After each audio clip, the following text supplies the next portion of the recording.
This is The World This Weekend.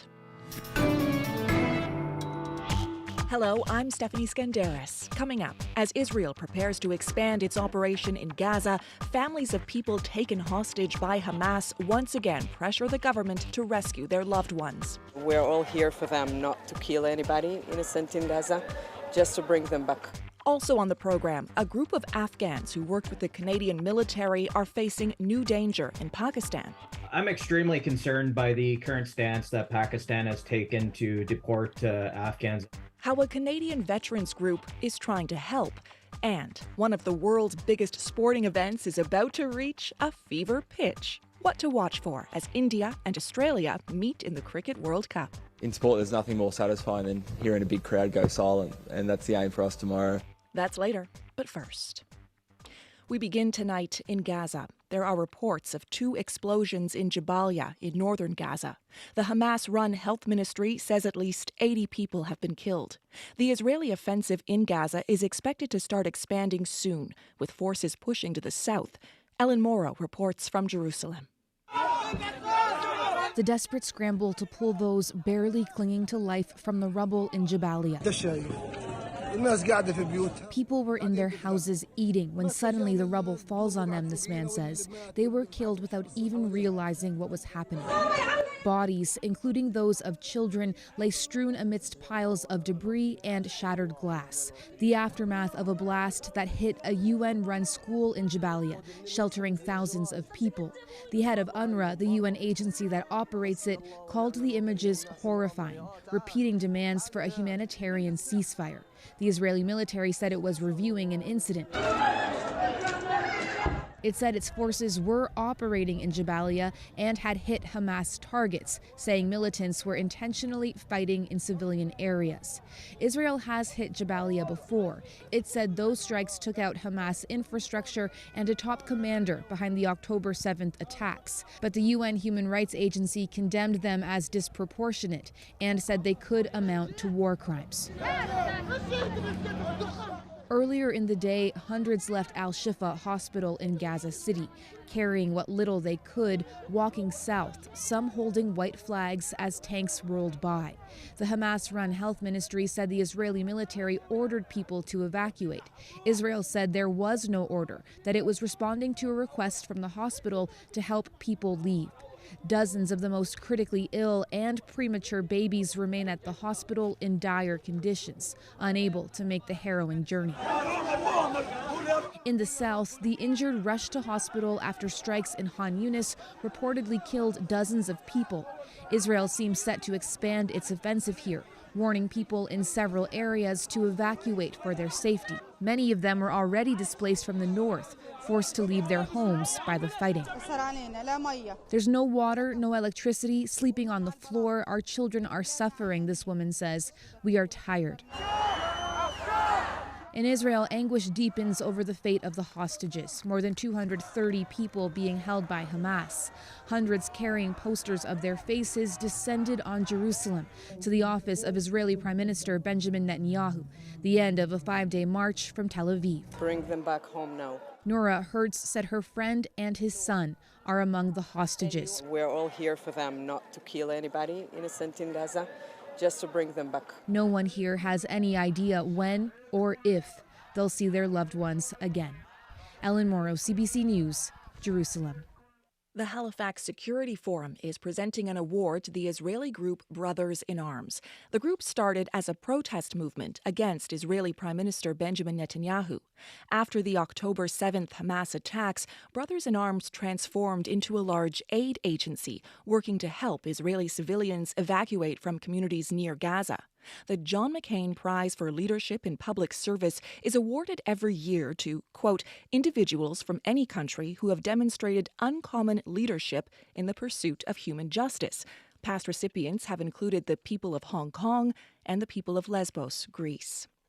Meanwhile, at a security conference in Bahrain, the release of hostages, again, we all support it. There's a lot of negotiations. But Israel is taking 2.3 million Palestinians hostage by denying them food and water and by this war.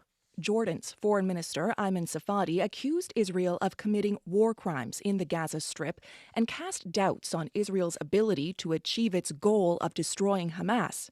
Safadi also called for an immediate ceasefire and to revive talks for a two-state solution. The U.S. has been supporting the two-state solution. Europe has been supporting the two-state solution. All of us in the Arab world have been supporting the two-state solution. Why don't we have a two-state solution? Because Israel does not want to have a two-state solution. And if it's not a two-state solution, then what it is? At the same conference, Saudi Arabia's foreign minister echoed calls for a ceasefire and reiterated the need to get humanitarian aid to Palestinian civilians in Gaza. Israel has ruled out any ceasefire before all hostages held captive in Gaza are released. Elon Musk is once again the center of controversy. Major advertisers are fleeing his social media platform X after his posts embracing an anti-Semitic conspiracy theory. Musk says he plans to sue the media watchdog that flagged the content. And as Chris Reyes reports, Musk is also facing problems on another front. Separation. Here they come. For a moment, attention was back on what made Elon Musk a household name to begin with, out-of-this-world tech and innovation. In this case, his company SpaceX launching its massive Starship rocket, the same rocket that NASA has picked to take astronauts back to the moon for its Artemis program. Minutes after launch, spectators at Boca Chica, Texas, watched the test flight end abruptly in an explosion, failing its mission to circle the Earth. Avi Loeb is a professor of astrophysics at Harvard University. This vehicle is central to his vision of carrying settlers to Mars. So these are very high stakes. Stakes proving to be just as high at his other venture, X, formerly known as Twitter. Just before the launch, Musk threatened to file what he called a thermonuclear lawsuit on those accusing him of anti-Semitism. On Friday, major corporations, including Disney and Apple, stopped ad spending on X after Elon Musk appeared to agree with a post that accuses Jewish communities of pushing hatred against white people. "You have said the actual truth," commented Musk. Bill George is an executive fellow at Harvard Business School and author of the book True North, Emerging Leader Edition. And I think the site formerly known as Twitter is in deep trouble. They may have a lot of followers. It's going to increasingly be right-wing followers that want to engage, or extremist followers, maybe on the left and the right, that want to engage in that kind of, rather than civil discourse. This week, other corporations also pulled their advertising from X, including IBM and Comcast, after the companies said their ads appeared alongside material praising Nazis. George predicts this controversy will push more people off X. I find his anti-Semitic comments totally unacceptable. He is a very well-known leader, perhaps because he's the wealthiest person in the world, and I think he needs to be a role model. Instead, he is fanning the flames of anti-Semitism. On X, Musk posted on Saturday that he will file the suit against Media Matters and other companies. Quote, "The split-second court opens on Monday," calling the attacks on his company fraudulent. Chris Reyes, CBC News, New York. To Pakistan now. Police in Karachi go door to door to the homes of Afghan migrants, checking their papers. It has been weeks since Pakistan ordered the arrest and deportation of undocumented Afghans. Among the hundreds of thousands of people being forced out are dozens who have worked with Canada's armed forces. A Canadian veterans group is appealing to Ottawa to help, but as Rafi Boudjikanian reports, there may be little recourse. They snatched my phone right away, says Sanaullah Azizi. Police in Islamabad arrested the Afghan migrant and his wife on Monday. I had no way to warn anyone, he says. The couple was loaded on a bus and driven for 17 hours. Azizi's device was only returned once authorities left them at the Afghanistan border a day later. Azizi's father-in-law is a former interpreter with the Canadian Armed Forces. The whole family in the Taliban's sights for his work with the West.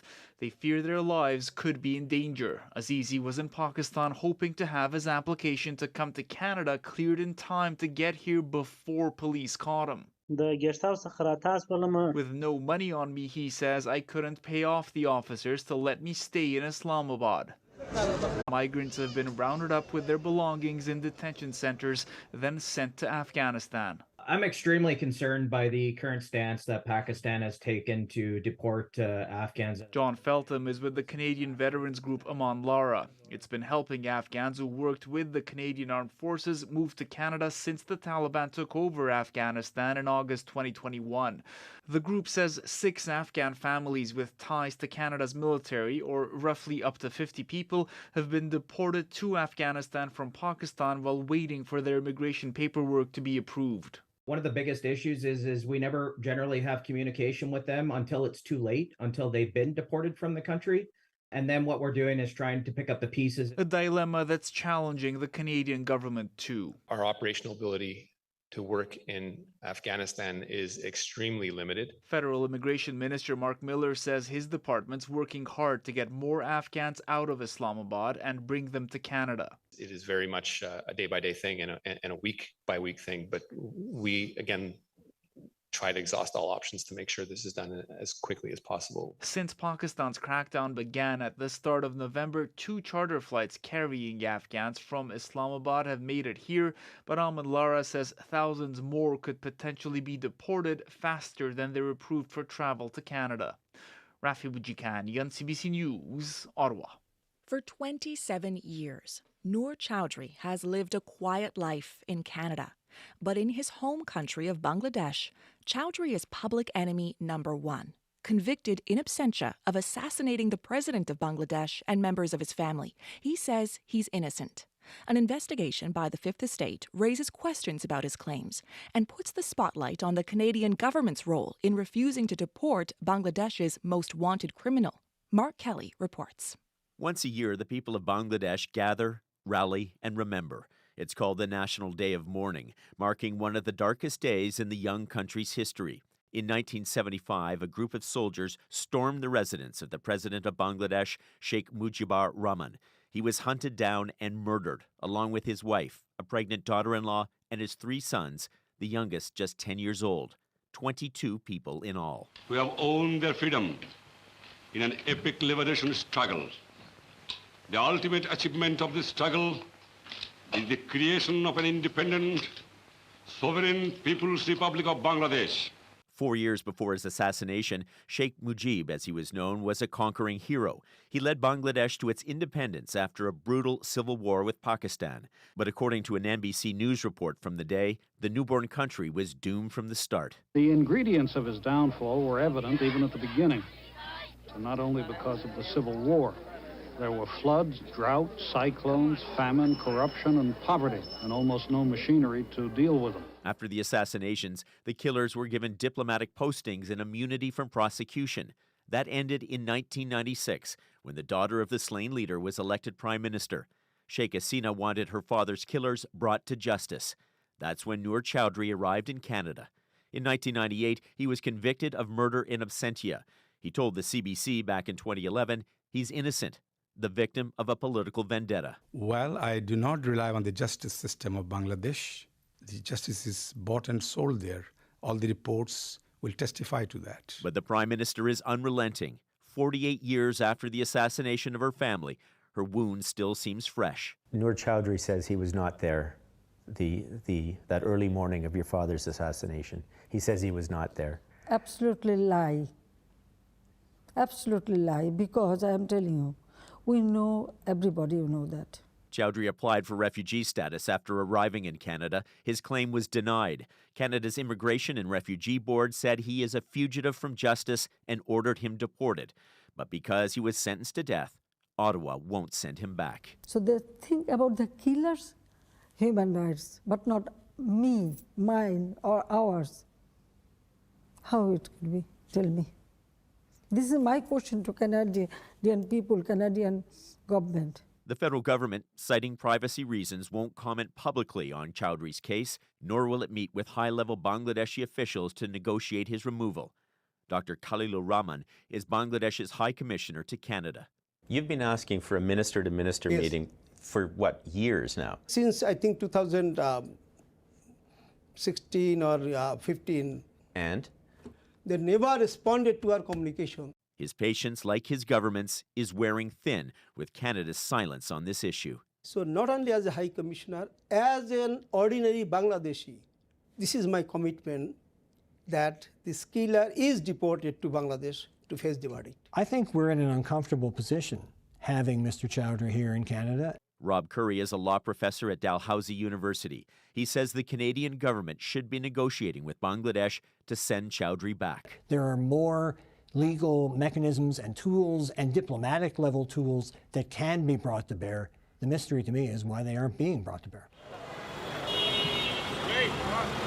But back in Bangladesh, the streets of the capital Dhaka are plastered with posters of Sheikh Mujib. For his grieving daughter, the country's leader, there is unfinished business. Do you believe that Noor Chowdhury has got away with murder?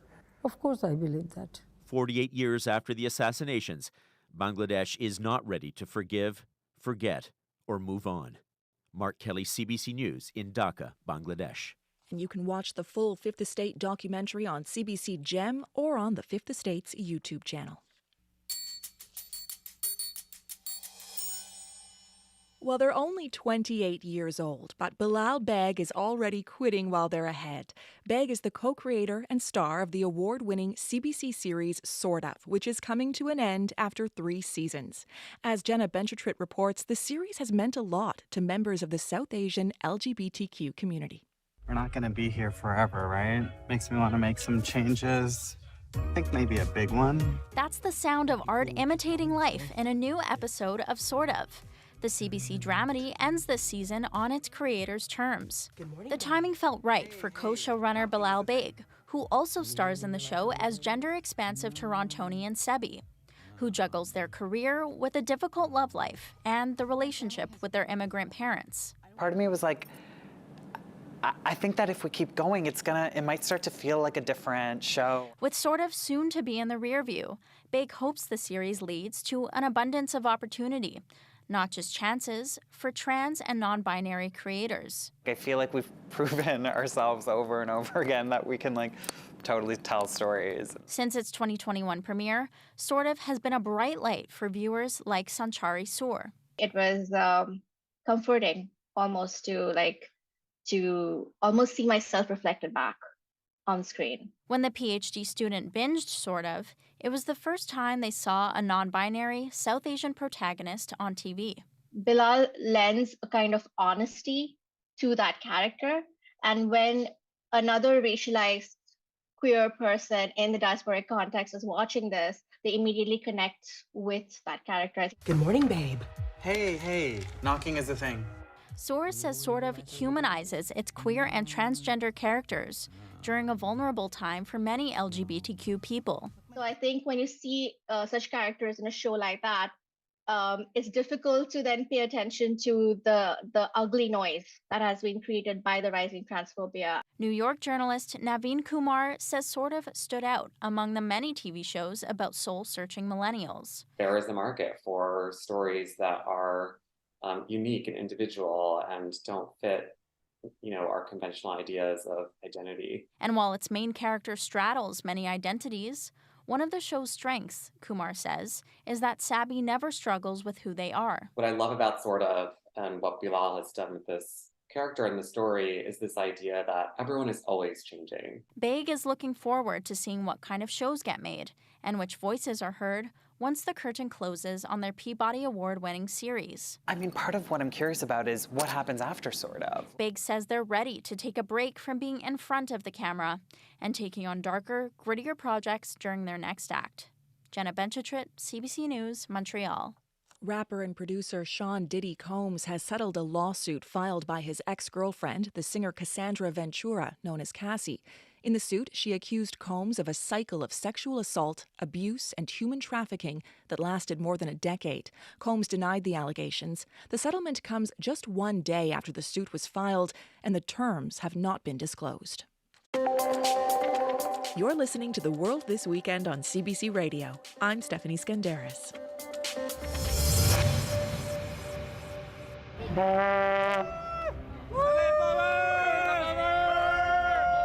The streets of Hamilton, Ontario are full of thousands of football fans this weekend getting ready for the 110th Grey Cup.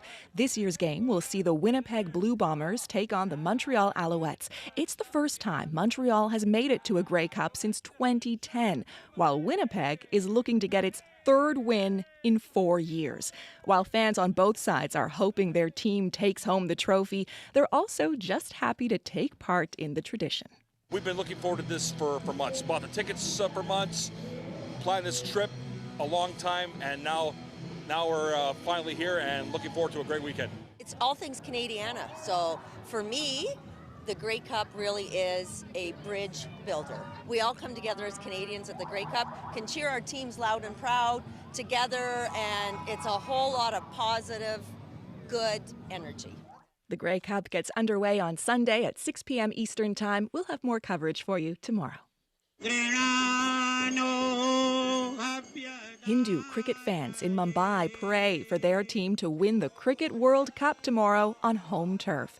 India is so far undefeated in the tournament, and the pressure on them to defeat Australia tomorrow is immense. But team captain Rohit Sharma says he wants his side to remain calm. Yeah, it'll be nice to win the World Cup. But again, we don't want to get too excited about it, or you don't want to feel too much pressure about it. There likely won't be an empty seat in the 130,000 capacity Narendra Modi Stadium. Most of those fans will be cheering for India. But Aussie captain Pat Cummins says he's not sweating it. You know, the crowd's obviously going to be very one-sided, but also, in sport, there's nothing more satisfying than hearing a big crowd go silent, and that's the aim for us tomorrow. For a preview of tomorrow's big final, I spoke to writer and cricket analyst Faraz Sarwat. So, Faraz, we generally think of cricket games as long. This tournament has also been really long. It started way back on October 11th. Before we talk about tomorrow's final, what have been some of the highlights overall for you? Well, I think it's been a confirmation of how far India have really come as a cricket-playing nation. For most of their history, they were kind of a middle power, not really in the top three, but over the past 20 years, they've really built towards this moment.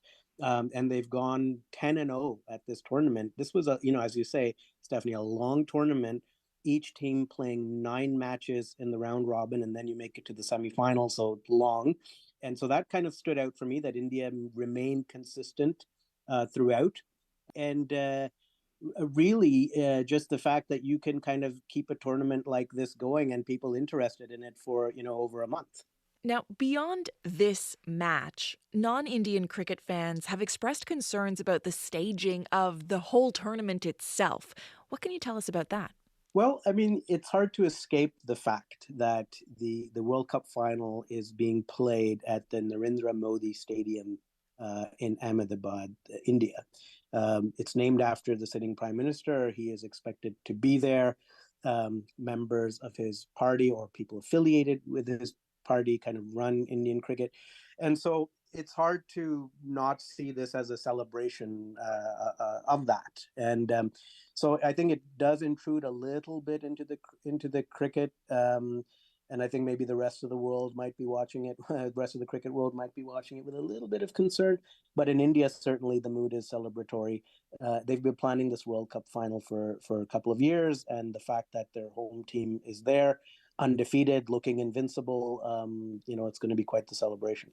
I want to just talk about one other team that really stood out as a surprise at this tournament, and that was Afghanistan. Prior to 2023, they had only one World Cup victory across 2 tournaments. Can you tell us a little bit more about their Cinderella story? Yeah, they're really an interesting team because they only really started playing cricket in the 2000s.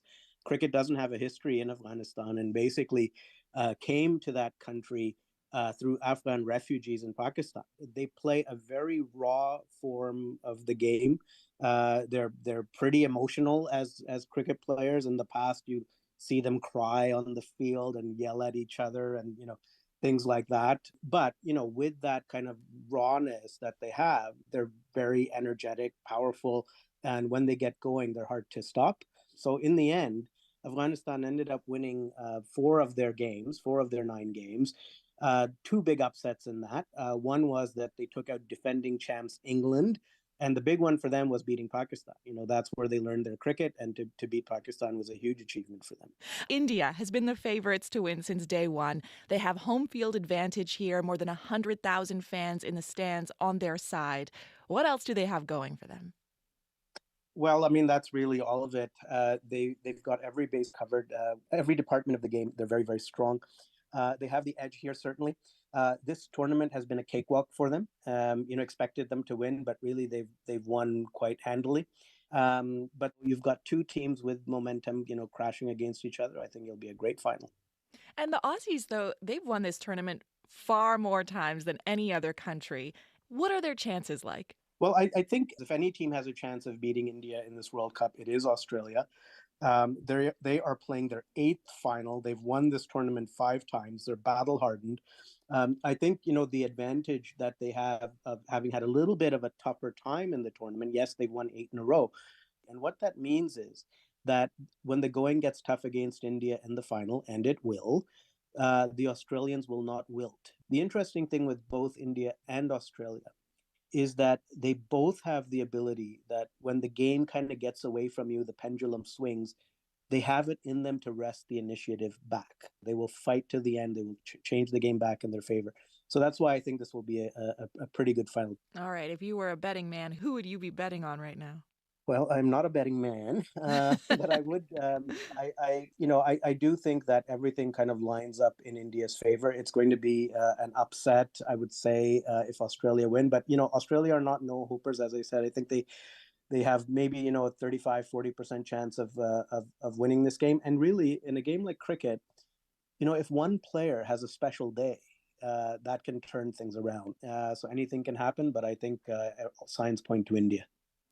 Faraz, it sounds really interesting. You've set it up so well for us. Thank you so much. My pleasure. Thank you. That's writer and cricket analyst Faraz Sarwat. What's my name? Snoop Dogg grabbing a lot of headlines right now with an announcement that he's quitting marijuana, which is shocking news from anyone even remotely familiar with Snoop's body of work.